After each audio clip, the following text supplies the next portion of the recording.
সত্ৰ নগৰীৰ মাজুলীৰ বাবে নতুন ভূমি নীতি। মাজুলীত এতিয়া কেৱল স্থানীয় লোকেহে ক্ৰয় বিক্ৰয় কৰিব পাৰিব ভূমি।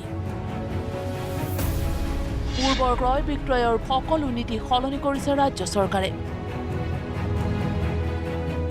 কেৱল ৩টা প্ৰজন্ম মাজুলীত স্থায়ীভাৱে থকা লোকেহে চৰ্ত সাপেক্ষে ভূমিৰ ক্ৰয় বিক্ৰয় অথবা নামজাৰি কৰিব পাৰিব। ৰাজ্য চৰকাৰৰ এই নিৰ্দেশনাক স্বাভাৱিকতেই আদৰণি জনালে মাজুলীবাসীয়ে। সত্ৰ নগৰী মাজুলীক বহিৰাগতৰ হাতোৰাৰ পৰা ৰক্ষা কৰিবলৈ ৰাজ্য চৰকাৰৰ এই নতুন ভূমি নীতি। আমি মুখ্যমন্ত্ৰীজনক আন্তৰিক কৃতজ্ঞতা ধন্যবাদ জ্ঞাপন কৰিছোঁ। মাজুলীৰ এটা ঐতিহাসিক সিদ্ধান্ত। মাজুলী ভৌগোলিকভাৱে সুৰক্ষিত হ'লেহে আৰু আধ্যাত্মিকভাৱে সুৰক্ষিত হ'ব, আৰু মাজুলীখন আধ্যাত্মিকভাৱে সুৰক্ষিত হ'লেহে ইয়াৰ পৰা এটা বাৰ্তা যাব যে মানুহৰ প্ৰতি থকা যি শ্ৰদ্ধা, প্ৰকৃতিৰ প্ৰতি থকা যিটো মানুহৰ প্ৰেম, সেই প্ৰেম ভাৱটো আচলতে সুৰক্ষিত হৈ থাকিব। চৰকাৰৰ এই নিৰ্দেশনাক আদৰণি জনালে গড়মূৰ সৰু সত্ৰৰ সত্ৰাধিকাৰ হৰিদেৱ গোস্বামীও। আমি আহ্লাদিত মাজুলীবাসী, কাৰণ এই আইনখনৰ ভিতৰত যিহেতু মাজুলীক অন্তৰ্ভুক্ত কৰি ল'লে, গতিকে আমি মাজুলীবাসী অত্যন্ত আহ্লাদিত।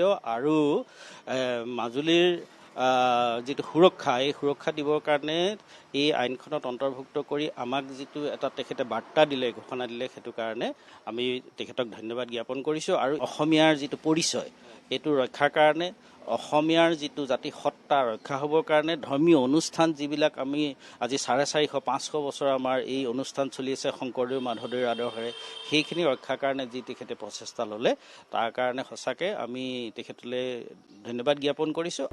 স্থানীয় ৰাইজেও আদৰণি জনালে চৰকাৰৰ নিৰ্দেশনাক। আমাৰ মাজুলীখন আমাৰ মাজুলীৰে হৈ থাকিব, আৰু ভৱিষ্যত প্ৰজন্মৰেও কেৱল মাজুলী মানুহ মাজুলীতে থাকিব। তাৰ কাৰণে আমি খুব আনন্দিত হৈছোঁ, আমি উৎফুল্লিত হৈছোঁ।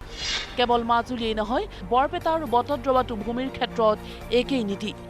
বৰপেটা আৰু বটদ্ৰৱা সত্ৰৰ 5 কিলোমিটাৰ ব্যাসাৰ্ধৰ ভিতৰত 3টা প্ৰজন্ম স্থায়ীভাৱে থকা লোকেহে ভূমি ক্ৰয় বিক্ৰয় অথবা নামজাৰি কৰিব পাৰিব। খিলঞ্জীয়া লোকখিনিৰ যিটো সংকট, সেই সংকট আমি ভাবিছোঁ দূৰ হ'ল।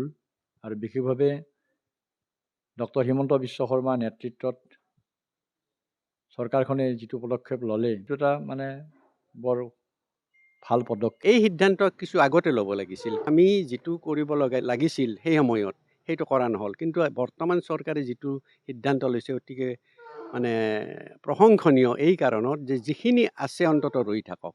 অলৰেডি আমাৰ নিজৰ মাটি গৈছেই বহুত। গতিকে এই বস্তুখিনি মোৰ মতেৰে 8 কিলোমিটাৰ বা 5 কিলোমিটাৰ নহয়, বেছিহে কিলোমিটাৰ লাগে। মূলতঃ সত্ৰ নগৰীসমূহৰ লগতে খিলঞ্জীয়া আৰু খিলঞ্জীয়াৰ ভূমি ৰক্ষণাবেক্ষণ দিবৰ বাবে ৰাজ্য চৰকাৰে এনেদৰে প্ৰণয়ন কৰিছে এই নতুন ভূমি নীতি।